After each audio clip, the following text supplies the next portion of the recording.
Isn't that funny? I've never seen anything like it. And so you had to get what at the car? Well, I spent 3 hours finding it and then installing it. Oh my goodness. It is pretty, isn't it? Yes, it is. And it is Black Beauty. Yes, it is. What year is it? 07. And what horsepower? We think about 470. Wow. A lot. What does 427 mean? That was the original horsepower before it got upgraded. Who upgraded it? The exhaust system and things were changed on it, which upgraded it. Huh.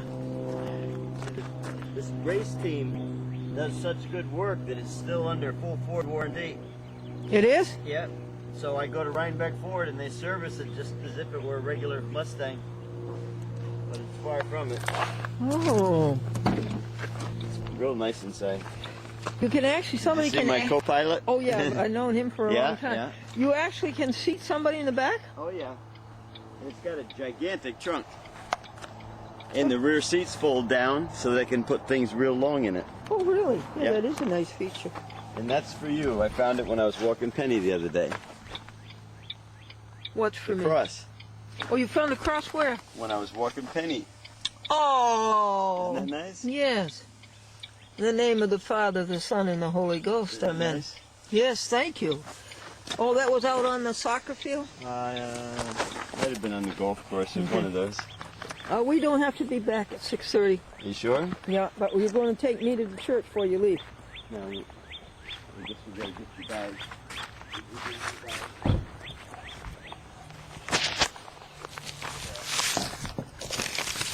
Yes. No. Want them on the back seat? You need both of them or just one of them? They can... Because I could put them in the back. No, we'll need both of them when we're even at lunch. We'll need them when we're eating at supper. Right, but we don't need them now. No. So this is your gigantic trunk. It's huge. It goes way back. You can't see it. Oh my goodness. It's full. It is full. I was going to go play volleyball, but I'm not going to make it.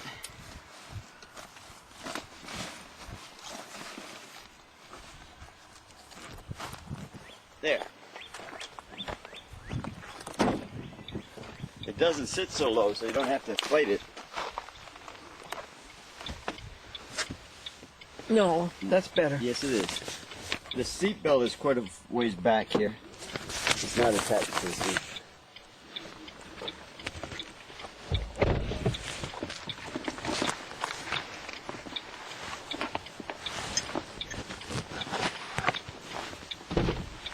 Now, where are we headed? North. On 9? Yes. Okay. Here, will you put that in? Yep.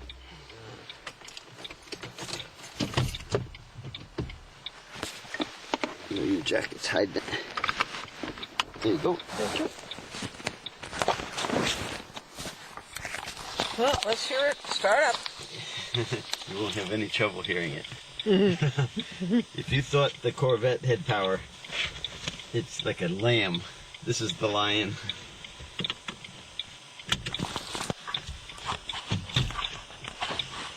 Look at how short the shifter is. Oh, really? And this is first, and that's second. Huh. And that's something. Huh. It's quite the car. How long have you had it? A week. I'll put 3,000 miles on it in a week. I went to Kentucky. What'd you do in I Kentucky? went to see the Corvette production plant, and I saw how they make Corvettes, and it was so interesting. How'd that come about? Through the dealer in And this Millbrook. and that's the same week you get rid of your Corvette? That's what was so funny. They said, why didn't you take your Corvette to the Corvette plant? Yes. Watch it right here, please. What's that? Tickets, watch it. Oh, I don't speed. A lot of tickets. I know that.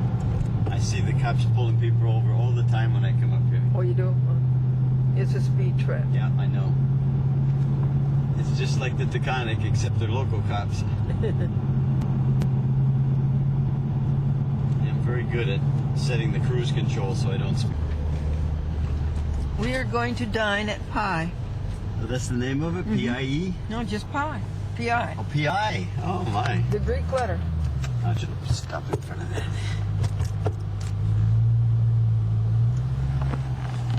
Gee, they keep it neat.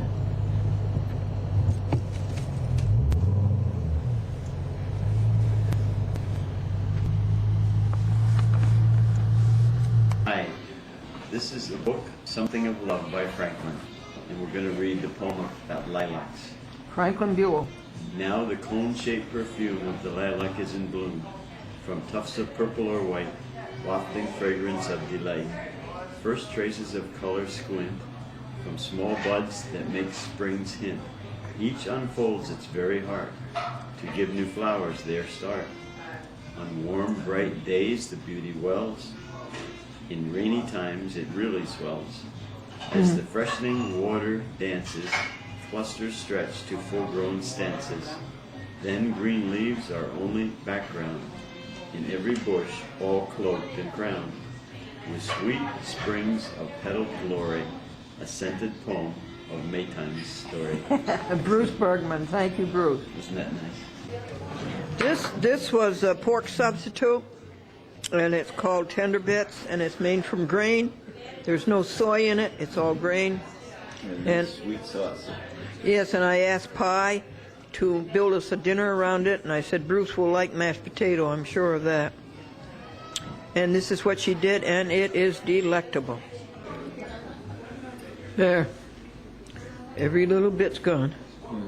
She used some kind of a peach sauce on the tender bits, on the vegetarian meat. And it turns out that the mashed potato was a crushed potato. It was a baked potato. And she mashed it. And it was... Smashed it. Okay. And the green beans. They looked like they were steam cooked, right? And now tell me about your salad. There's a raspberry vinaigrette dressing, and cucumbers and onions, red onions, and kinds of dark greens. Very tasty. No less, just greens. Oh, mm-hmm.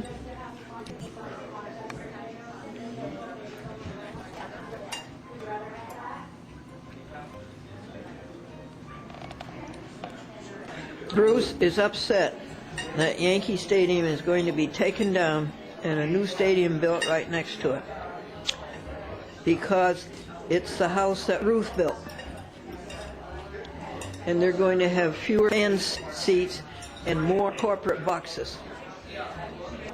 Bruce, I never told you that the people who sponsor a chat with Glendora in Manhattan, they live on Riverside Drive at 80th Street, and that's the last place where Babe Ruth lived. No. Wow. Are there any signs or anything? No, there are not. How did they find out?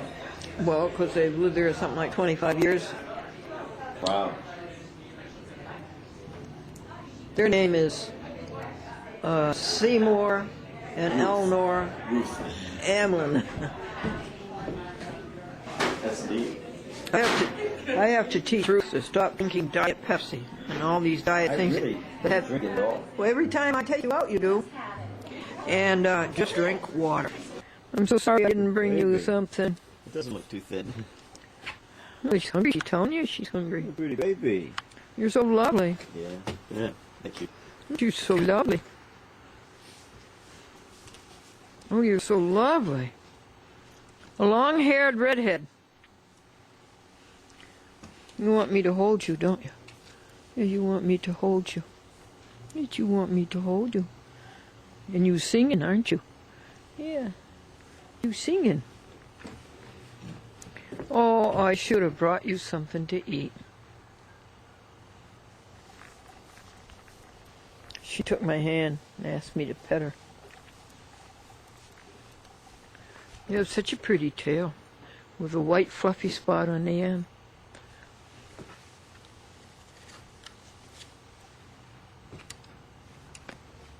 You want me to take you home? I'm pretty mad at my cats right now. All of the cats are outdoors, folks, because there's an injured bird. in the house. And they've got to stay out all night, the cats, because that bird has to be good and strong before we can let him go. It's a big bird. It's getting cool. That's when you totally, totally surrender. That's when you begin to live. That's when you come to life. So, I hope that someone somewhere who reads it will get that kind of message out of it. Because what happened to me there, the disaster and the trauma and the fear and the chaos that went on down there, I just happened to be caught up in that. Katrina. I know that every Katrina. day people suffer disasters and trauma and heartache and things just as bad, per se, that I went through down there. I know that. Many, many people live with trauma and heartache and hardships every day. This is at least something I could get over. It did not take my life. It did not take my life. If I got one breath left in me, what I would say is this whole thing is not, it certainly has nothing to do with me, and it doesn't even have anything to do with Hurricane Katrina. It has to do with living every day, one day at a time, every day. That's what God gives us. That's why he says the present is what it's about. Don't worry about yesterday. Don't fret about tomorrow. Live it every day. You show up active and open and willing. And he guides you. He does for you. So that's what I hope people take out of this, is that they know him. Denise, it almost did take your life 3 times. Why don't you share with people why you were there in the middle of the storm surge and what your experiences were with that? I was there because I was employed with the City of Waveland Police Department at the time. I was a full-time police dispatcher, and we were required to stay by the city in order to keep our jobs. And if you have read the book, I've said, you know, jobs are nothing. But to me, at the time, it was a very real thing. There again, I could see myself retiring with the City of Waveland through the state of Mississippi in 8 more years. You know, that was my future. I had it all planned out, you know. There you go. That control thing again, you know, being in control. I knew where I was going. Anyway, we were required to stay, and that morning I had worked the midnight shift from Sunday evening until Monday morning is actually when August 29th was, and when the hurricane actually made landfall. But we had been watching the monitors from NOAA, Weather Service all night long, and the televised satellite views and all. We knew where the hurricane was and what it was doing, and we thought it was going to go to New Orleans. And as bad as that was going to be, we knew that being on the east side of it, we would have the bad side of the storm, so to speak, but we would be okay, is what we thought. And as it turned out, early that morning when the hurricane crossed the land in Louisiana, it made an immediate right-hand or eastward turn and came up the coastline, and we knew we were, if it crossed any land again at all, instead of going back out in the Gulf, and they don't ever do that, very rarely do they do that, we knew when it made the eastern turn that the next point of landfall was Waveland, Mississippi. But it was too late for us to do anything at that point. We brought in our day shift. They had been sleeping at a hotel that, I'll tell you now, it was absolutely wiped off the face of the earth. Had I gone to that hotel to sleep, which was the original plan, when the day shift came in, all of us night shift workers would go to the hotel and sleep, and it was nothing to be found once it was all said and done. So the right decision was definitely made when the day shift got there, and the chief and the assistant chief said, okay, we'll load y'all all up in the cars and take you to the hotel. I said, I'm not leaving. I'm staying right here. And they, they all said, oh, you need to go sleep. We don't know what's coming next. I said, I'm not going to sleep anyway. I'm going to stay here. And within the next hour, the phone started to ring. That was our first indication that something really was going on out there. All of our phone lines lit up, and I was still in the dispatch area, and I helped answer quite a few of the calls, and even our chief came in and started answering phones, and the people were saying things that we didn't understand, like there's water coming in my house, and a lot of them were in wheelchairs. A lot of the elderly people stayed, and handicapped people stayed because they didn't have any choice, because most of them have pets, and the shelters in our area would not take pets. So a lot of the people wouldn't leave. They said, we're not leaving our animals here, and there's no place to board them, and we're staying home with them. Well, ultimately, that turned out to be a disaster for everybody, but when the phone lines started ringing and people started expressing that they were afraid there was water coming in, we didn't understand it at all, because it was just rain and wind. And as a matter of fact, I hadn't thought about it until just now. The wind had almost, it must have changed directions at the closer the hurricane got, because the sheets of rain that had been coming and hitting our front plate glass window in the police department had subsided some. They had died down, and we'd all thought, well, maybe it's losing some of its force and all. But maybe, I don't know, maybe the wind had changed directions or whatever. We thought things were getting better, so we didn't understand what the people were talking about. Our police department actually sat 4 miles off the beachfront road. And so we couldn't see. There was shopping centers and residential area between us and the beach. We couldn't see the 4 miles distance clearly to know what was coming at us until after the phones wouldn't die down. They were just ringing constantly, and then they went out. And all of a sudden it was like the chief, I remember distinctly, he kind of looked around like, what's going on? And he went out of the dispatch office and up to the front plate glass lobby window, and we had it plywood boarded over the outside. There was maybe an inch and a half opening there. And I remember seeing him. I was still behind the bulletproof window at the dispatch office, and I was watching him, and I remember seeing him look through there, and the look on his face and the words that came out of his mouth. I've always said, and I will always say, this is initially what made the difference for the 28 of us there. And I try not to question, I try not to ponder too much on why others were taken and we weren't, and God has His reason, and I live every day hoping that I'm fulfilling whatever He's left me here for. But on that day, there were 28 of us there together, and for all worldly ways and explanations, we should not have survived. I don't know to this day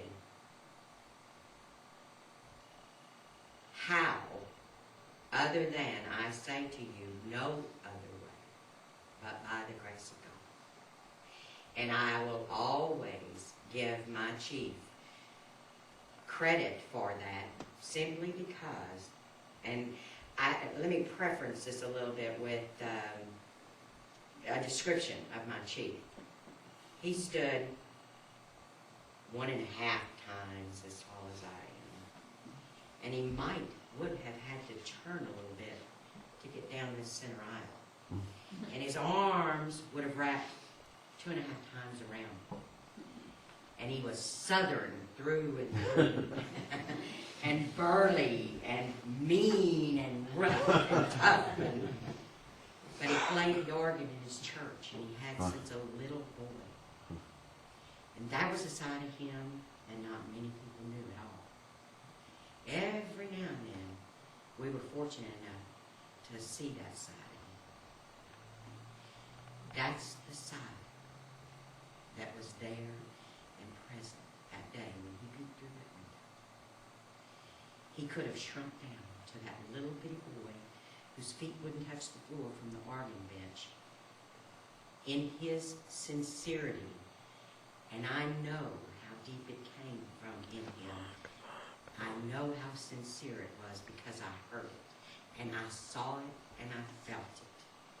He said when he looked through that window, he saw a wave that topped the shopping center across the highway from us and had 5 or 6 foot waves with white caps on them coming at us.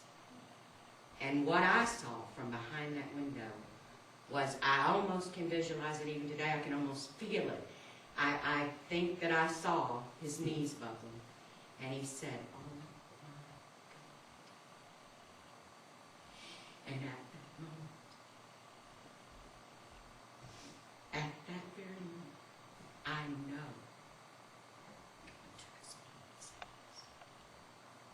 we saw others. There are things that I still don't even like to talk about today, because we were there to help other people, and there was nothing we could do. Mothers with children, husbands with wives. There's no explanation other than God was there and fully present with us from that first cry for help until the very end. He owned that, and he never left me. He never left any of us for not 1 second, and that's why I feel that responsibility, not responsibility, that's not even a good choice of words. That's why I feel that joy, that honor to be there with him fully present. It's a whole different kind of religion. I was raised in a church. I thought I knew. But until he held me in his hands, I didn't have a clue. What about your bracelet?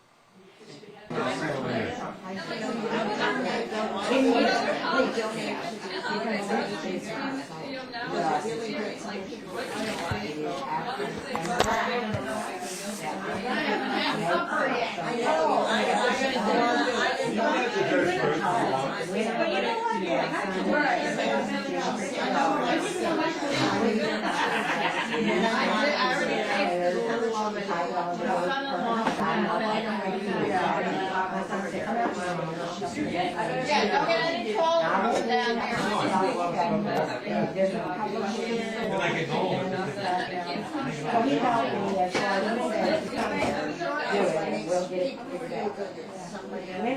You'll never guess what I brought.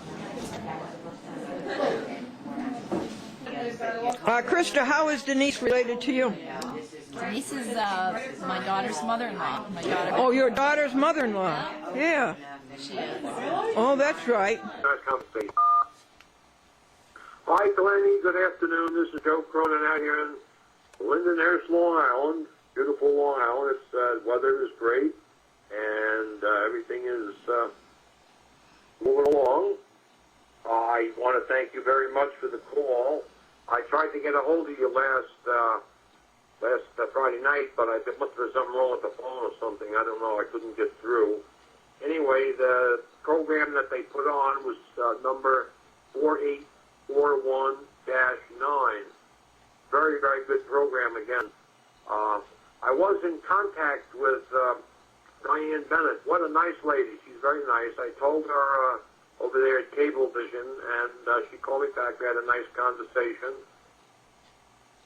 And she's very good at what she does. And she was telling me about all the different things, about all the programs and everything. So I told her about you. I thought your show was excellent, and you know, how good it was, and sort of gave you the praises. So, and a number of the other public access shows that they have. So it was a very nice conversation. So I'll be looking forward to talking to you tomorrow night, or talking on the phone. You take care, and I hope everything goes well. Take care. Thank you now. So long. Hi, Glendora. It's Maureen. It's Maureen Today, Shepherd with me andering around the house. in I'm sorry I missed the call. I'm Torrington. back to you now. I'm celebrating Derek's 21st birthday. Derek is a today. vegan. Derek is a vegan. So that's exciting. Everybody's well here. Fred's away at school in Trumbull. What's He that goes every about? day. Genevieve is doing what she needs to do at 13. Yeah, bless her And heart. I'm hanging in there. My arm is healing. I'm out of the sling. Well, I can take the sling off, but it's post Torrington, Connecticut. position. So, and I start physical therapy. Oh, what about Quincy? She's going to the, put a chat with Glendora on TV in I Quincy, can. the city of Quincy near Boston. I hope I got you caught up. I hope you're enjoying this wonderful Have to call her back. dinner. And I miss and love you too. Peace out. Bye. Peace and grace. Thank you. Just saved messages. To return to the main menu, press star. To retrieve your messages, press... Also, and see if you've got any more packages from me. Hey, Glendora, it's Dick. How are you? Just wanted to check in with you. I did get today a CD from you in an envelope. I have still not gotten the package you sent with the VHS and DVDs. Those are the March shows. They're not even on the internet yet, and they're a month old. See if you've gotten any more packages from me. Yes, I got Anyway, 2. 3 in all. And I will talk to you later. 3 out of 6. Dick Wolfley. This greeting, press 1. To re-record this, please record your greeting after the tone. Press pound to finish.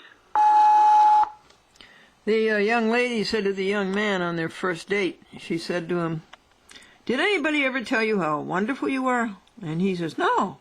She says, "Well, where'd you get the big idea?" 21 p.m.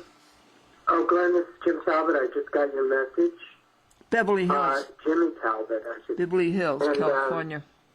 I'm just glad that the TV's working well, because I looked at a couple of your DVDs and I thought I saw the old monitor in the background, and I said, oh, maybe the new one doesn't work. But I'm so glad. You deserve it and you needed it. Thank you.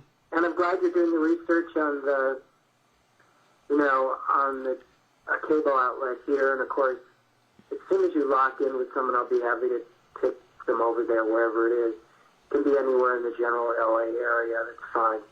So take care, and good to hear from you. To play the message, press 1.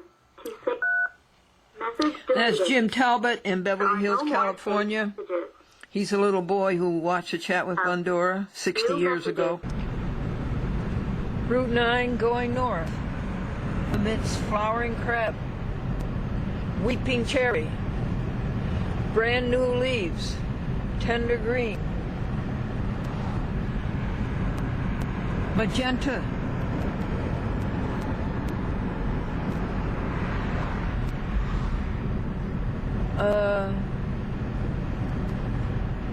forsythia,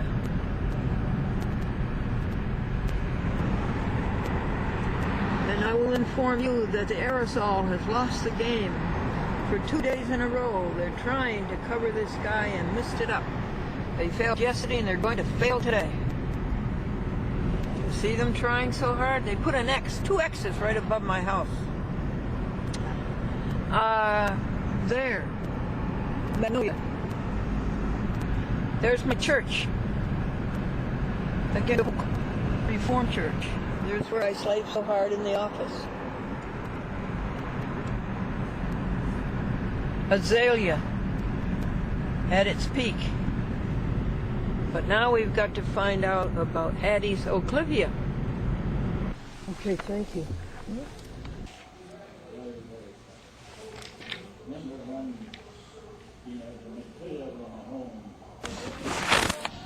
This is such a rich department store. I'm not used to stores like this.